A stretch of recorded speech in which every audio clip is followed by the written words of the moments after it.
जय हिंद। देखिए आज का जो हमारा टॉपिक है वो है पीएच वैल्यू माने पीएच मान। आज हम लोग पीएच वैल्यू से संबंधित जो भी टॉपिक है उसको हम लोग क्लियर करते हैं, उसके बारे में हम लोग विस्तृत अध्ययन करेंगे। देखिए सबसे पहले हमें जानते हैं कि पीएच वैल्यू होती क्या है। तो इसको बेसिकली हम लोग कह सकते हैं कि पावर ऑफ हाइड्रोजन। ठीक है, अब देखिए इसकी डेफिनेशन क्या हो सकती है। तो इसकी पीएच वैल्यू की डेफिनेशन होती है कि the negative logarithm of hydrogen ion concentration is called pH value. Mean समझिएगा, हाइड्रोजन आयन की सांद्रता के ऋणात्मक लघुगणक को पीएच मान कहते हैं। ऋणात्मक हाइड्रोजन की सांद्रता के ऋणात्मक हाइड्रोजन आयन की सांद्रता के लघुगणक को हम लोग पीएच मान कहते हैं। ऐसी चीज़ को घुमा के कहा जाएगा तो कहा जाएगा हाइड्रोजन आयन की सांद्रता के ऋणात्मक लघुगणक को पीएच मान कहते हैं। ठीक है, समझिएगा। देखिए यहाँ पर जो पावर ऑफ हाइड्रोजन होता है इसके बारे में हम लोग क्लियर डिटेलिंग से पढ़ते हैं, समझिएगा। देखिए यहाँ पर जो ये लिखा है हाइड्रोजन आयन और ये कंसंट्रेशन, हाइड्रोजन आयन कंसंट्रेशन। देखिए ये जो बीच में H एटम लिखा है ये हाइड्रोजन का सिंबल होता है, ये जो प्लस लिखा है इसको आयन कहते हैं, और जो ब्रैकेट लगा हुआ है इसको कहते हैं कंसंट्रेशन। मतलब हाइड्रोजन आयन सांद्रता, कंसंट्रेशन मतलब होता है सांद्रता। तो हाइड्रोजन आयन की सांद्रता समझिए, इसका एक फार्मूला होता है pH is equal to minus log H plus ion की सांद्रता बेस में 10 होता है। तो अगर हम चाहें तो यहाँ से इसकी डिफिनेशन क्लियर कर सकते हैं। हिंदी में समझिएगा, ये जो माइनस लिखा है माइनस को हिंदी में कहते हैं ऋणात्मक। क्या बोलेंगे? ऋणात्मक। ऋणात्मक। और लॉग को बोलते हैं लघुगणक। क्या बोलते हैं? लघुगणक। लॉग का जो फुल फॉर्म होता है लॉगरिथम होता है और इसीलिए इसको कहते हैं लघुगणक। और H का मतलब मैंने बताया ही हाइड्रोजन, और प्लस का मतलब आयन, और जो ब्रैकेट लगा है इसका मतलब कंसंट्रेशन। तो फार्मूले में ही इसकी डेफिनेशन ऐड है। अगर आप चाहें तो यहीं से बना सकते हैं। कैसे बनाएंगे कि हाइड्रोजन आयन, देखो हाइड्रोजन ये लिखा हुआ है हाइड्रोजन, और ये क्या है प्लस मतलब आयन। हाइड्रोजन आयन की सांद्रता के ऋणात्मक लघुगणक को पीएच कहते हैं। नहीं समझे? अगर कोई पूछे कि पीएच वैल्यू क्या है, डेफिनेशन क्या होती है इसकी, तो आपको बताना है कि हाइड्रोजन आयन की सांद्रता के ऋणात्मक लघुगणक को पीएच कहते हैं। क्लियर है? इस चीज़ को समझते हैं। मीन्स अगर हम लोग इंग्लिश में बोलेंगे इसे तो कहेंगे कि हाइड्रोजन आयन का जो कंसंट्रेशन है उसका जो नेगेटिव लॉगरिथम है is called pH value. Means अगर डेफिनेशन इसको क्लियर करेंगे हम तो हम बताएंगे कि the negative logarithm of hydrogen ion concentration is called pH value. Clear है? हाइड्रोजन आयन की सांद्रता के ऋणात्मक लघुगणक को पीएच कहते हैं। ये इसका फार्मूला है। मीन्स अगर आपको पीएच वैल्यू फाइंड करना है किसी का तो आपको हाइड्रोजन आयन कंसंट्रेशन क्लियर होना चाहिए। अच्छा, इसके अलावा अगर आपको हाइड्रोजन आयन कंसंट्रेशन निकालना है तो आपको पीएच क्लियर, दोनों फार्मूले आपके सामने लिखे हैं। एक तो है pH is equal to minus log base 10 H plus ion की सांद्रता, और दूसरा है कि hydrogen ion concentration is equal to 10 की पावर माइनस पीएच। अगर आपको पीएच दिया गया होगा तो आप हाइड्रोजन आयन कंसंट्रेशन निकाल सकते हैं। अगर आपको हाइड्रोजन आयन कंसंट्रेशन दिया गया होगा तो आप पीएच निकाल सकते हैं। क्लियर है? देखिए मैं आपको बताना चाहूँगा कि इसका एक छोटा सा एग्जाम्पल है, पहले समझते हैं इसको फिर डिटेलिंग में। क्वेश्चन कह रहा है कि if hydrogen ion concentration of any solution is 10 की पावर माइनस 5 मोल पर लीटर। देखिए सांद्रता जो होती है कंसंट्रेशन, इसकी जो यूनिट होती है वो है मोल पर लीटर। तो मोल पर litre, then find the value of pH. आपको यहाँ पर पीएच का मान निकालना है। अगर हाइड्रोजन आयन की सांद्रता आपको दी गई है, ये H प्लस आयन की सांद्रता अगर आपको दी गई है ना, तो आपको पीएच वैल्यू फाइंड करना है। तो देखिए इसके लिए हमको एक फार्मूला पहले से पढ़ाया गया कि पीएच इज इक्वल टू होता है minus log hydrogen ion concentration, होता है ना। PH is equal to minus log H plus और ये कंसंट्रेशन। तो इसमें हमको जो ये 10 की पावर माइनस 5 दिया है, ये यही वैल्यू दी गई है hydrogen ion concentration. Hydrogen ion concentration की वैल्यू 10 की पावर माइनस 5 यूनिट होती है मोल पर लीटर। अब इस वैल्यू को ले जा करके हम फार्मूले में रखते हैं तो हो जाएगा pH is equal to minus log, इसकी जगह पे रखेंगे 10 की पावर माइनस 5 हो जाएगा। देखिए इसको सॉल्व करने के लिए लॉगरिथम के जो मैथमेटिक्स के फार्मूले हैं, करीबन 3 फार्मूले आपके सामने मैंने लिखा है, आपको इसकी आवश्यकता पड़ सकती है। पहला है log m की पावर n, ये log m की पावर n लिखा है n। तो जब ये फार्मूला होता है तो n आगे चला जाता है, हो जाता है n log m, एक फार्मूला ये होता है। दूसरा होता है log m इंटू n, तो इसका होता है log m प्लस n। और एक अगर यहीं पर m प्लस n की बजाय, समझिएगा, अगर यहाँ m प्लस n की बजाय log m अपान n दे दिया गया होता है, log m अपान n, तो इसको हम कहते log m minus log n। समझ में आ रही बात करें हमारी, समझिएगा। अगर यहाँ पर log m इंटू एन है तो log m plus log n, तब इंटू रहेगा तो यहाँ प्लस, और अगर यही अपान हो जाएगा तो यहाँ क्या हो जाएगा minus, log m minus log n। Clear है? अब इसके बाद समझिएगा log 10 की वैल्यू कितनी होती है, 1 ही होती है, ये तो क्लियर होगा सबको।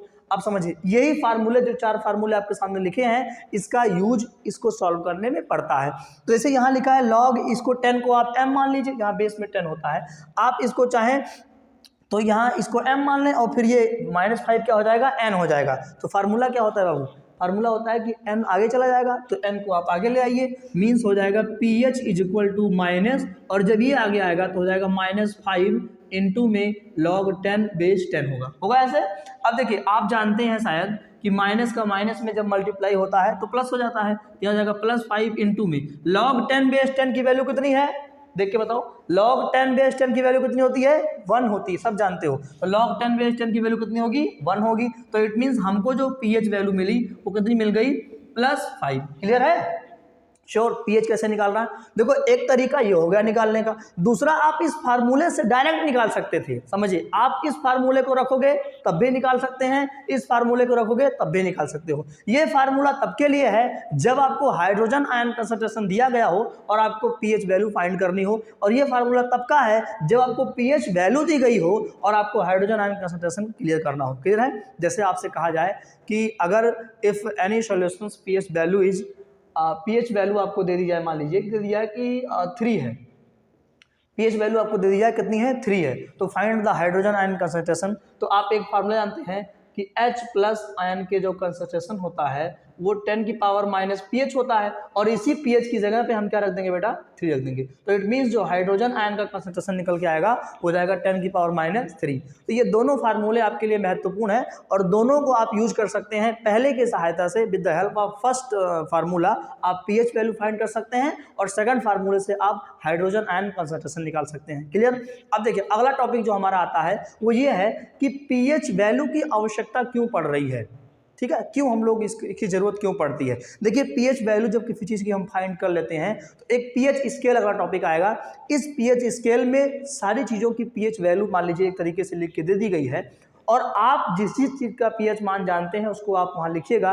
तो pH स्केल में आप एसिड और बेस की व्याख्या कर सकते हैं। आप बता सकते हैं कि जो pH स्केल में किसी चीज़ की pH वैल्यू इतनी होगी तो वो एसिड होगा, या इतनी होगी तो वो बेस होगा। तो समझते हैं अगला टॉपिक हमारा है pH स्केल का, इसको समझते हैं क्या है। देखिए pH स्केल की अगर हम बात करते हैं बाबू, समझिए pH स्केल है क्या। समझिए pH स्केल का मतलब इसी pH वैल्यू के द्वारा बनाया गया एक स्केल। स्केल का मतलब होता है पैमाना, हिंदी में कहते हैं pH पैमाना। जैसे आप लोगों ने मीटर स्केल देखा होगा, जिस पटरी वगैरह देखे होंगे ना, स्केल बोलते हो ना, मीटर स्केल या पटरी बोलते हो, तो उससे आप लोग लाइन को खींचते हैं, लंबाई को मापते हैं, तो उसमें रेशियो दिया गया होता है लेंथ का, मीन्स चाहे मीटर में दे दिया जाए या सेंटीमीटर में दे दिया जाए या मिलीमीटर में किसी में दिया सकता है। तो मीन्स वो जो पैमाना है, वो जो स्केल है वो मीटर की है, that is called metre scale. अब ये जो हमारा स्केल बना हुआ है वो किसका है, pH का है। किसका है बाबू, pH का है। तो इसलिए इस पूरे पैमाने को हम लोग क्या बोलेंगे, pH स्केल। क्लियर है? मतलब कोई पूछे कि pH स्केल क्या है तो आप बताइए pH वैल्यू को डिनोट्स किया गया है,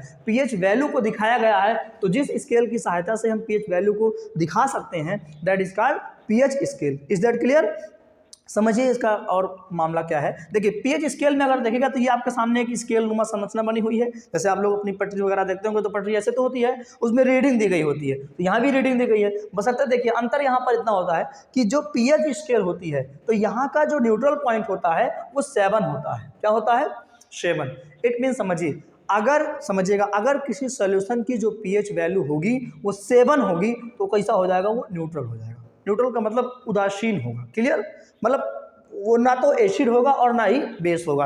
और अगर किसी भी सॉल्यूशन का जो एसिड है वो 7 से कम हो जाए तो कम होगा तब वो क्या होगा, एसिड, और अगर 7 से ज़्यादा होगा तब वो क्या हो जाएगा, बेस होगा। मीन्स कम होने की कंडीशन में वो एसिड होता है और अत्यधिक होने की कंडीशन में क्या होता है बेटा, वो बेस होता है। आई होप आप समझ रहे होंगे। कम हो जाएगा, देखो 7 से अगर कम हो जाए तो मतलब एसिड, और 7 से अगर ज़्यादा हो जाए तो मतलब बेस, और 7 से जितने ज़्यादा नंबर्स कम होगा उसकी एडिसिटी उतनी ज़्यादा बढ़ जाएगी, मतलब उसकी अम्लता बहुत ज़्यादा बढ़ेगी। जैसे अगर आपको एक एग्जांपल देता हूँ, अगर कहा जाए किसी सॉल्यूशन की pH वैल्यू मान लो 5 है सपोज, जैसे हमने यहाँ निकाला था, अगर इसकी पीएच वैल्यू कितनी आ गई, 5 आ गई, तो पीएच वैल्यू अगर 5 है तो ये एसिड है कि बेस है, तो आप कह दोगे तुरंत कहा ही एसिड है। क्यों कहोगे? क्योंकि आपको पहले से ही ये पता है पीएच स्केल के थ्रू कि अगर पीएच स्केल में किसी भी सॉल्यूशन का जो पीएच मान है वो 7 से कम होगा, 7 से अगर वो कम आ रहा है तो इट मीन्स वो क्या होगा, एसिड। तो ये भाई 5 जाहिर सी बात है 7 से कम ही है, तो ये क्या हो जाएगा, एसिड। लेकिन सपोज करो कि दो दिया जाए, जैसे समझिएगा एक सॉल्यूशन है उसकी पीएच वैल्यू मान के चलो 3 दे दी जाए, और दूसरा सॉल्यूशन है उसकी पीएच वैल्यू 6 दे दी जाए। समझिएगा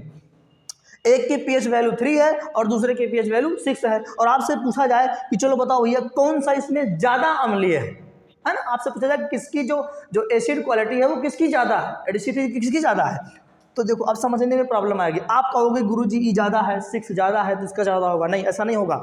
देखो स्केल को देखिए, स्केल में कहा गया है 7 से जो कम होगा, 6 जैसे हुआ तो 6 अम्लीय होगा, मतलब एसिड होगा ये। लेकिन जितना अच्छा एसिड इधर वाला हो, जितने कम वैल्यू होगी, इट मीन्स उतने ज़्यादा उसकी अम्लीयता क्या हो जाएगी, बढ़ती जाएगी। तो अगर 6 का पूछेगा और 3 का पूछेगा तो ज़्यादा अम्लीय कौन होगा, इधर की तरफ अम्लीयता बढ़ रही है ना, तो ज़्यादा अगर पूछेगा अच्छा एसिड कौन सा होगा, तो जिसका पीएच वैल्यू कम होगा, 7 से जितना ही कम होगा वो उतना ही ज़्यादा बढ़िया क्या हो जाएगा, अम्ल। तो इन दोनों में अच्छा एसिड कौन सा होगा, आपका 3 होगा। क्लियर है?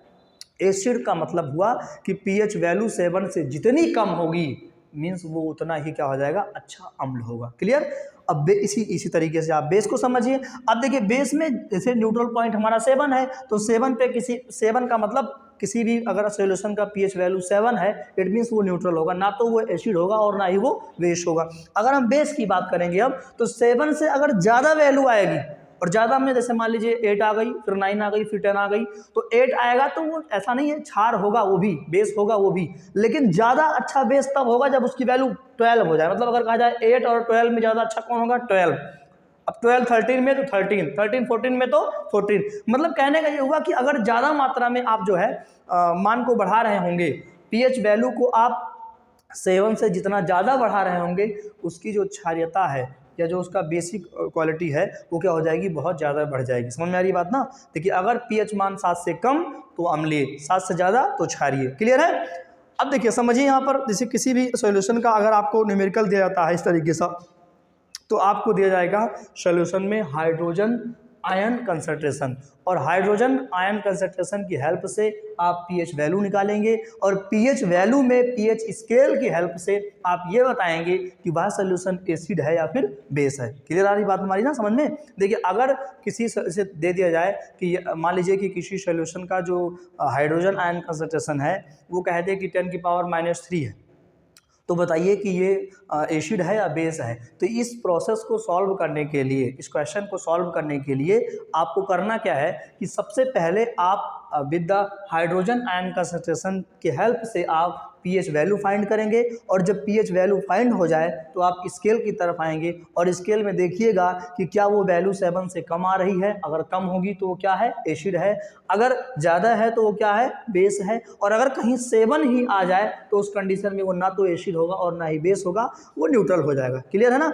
अब देखिए समझिए यहाँ पर, अगर किसी भी, समझिए एक कंडीशन और आती है यहाँ पर कि अगर किसी सॉल्यूशन का जो पीएच वैल्यू है वो 7 हो जाए तो वो न्यूट्रल है। वो होगा क्या, बेसिकली होता है वो H2O। H2O मतलब वाटर, जल का सूत्र होता है ये। तो H2O जो है वो जो है न्यूट्रल होता है, ना तो वो एसिड होता है और ना ही वो बेस होता है। अगली वीडियो में आपको एसिड और बेस की प्रॉपर्टी के बारे में बताया जाएगा, लेकिन यहाँ के लिए फिलहाल आप इतना जानिए कि वैसे भी आप जानते हैं कि जो आपका जल होता है, जो आपका वाटर होता है, वो ना तो आपको खट्टा लगेगा ना ही आपको तीखा लगेगा, मतलब वो बिल्कुल स्वादहीन होता है। तो इस तरीके से हम कह सकते हैं कि चूँकि एसिड की जो प्रॉपर्टी होती है वो खट्टापन होता है एसिड में, और बेस जो होता है वो उसमें उसमें जो है बहुत खारापन होता है। यूँ कह लीजिए कि जो बेस आपका होता है बहुत तीखा होता है, कड़वा होता है। तो ना तो पानी में आपका कड़वापन होता है और ना ही पानी आपका खट्टा होता है। तो यूँ कह लीजिए कि पानी आपका क्या होता है, न्यूट्रल होता है, और इसका जो पीएच वैल्यू है वो कितनी होती है, 7 होती है, और इसीलिए न्यूट्रल होता है। Is that clear? I hope ये टॉपिक आप लोग सही से समझे होंगे। मिलते हैं अगली क्लास में। जय हिंद।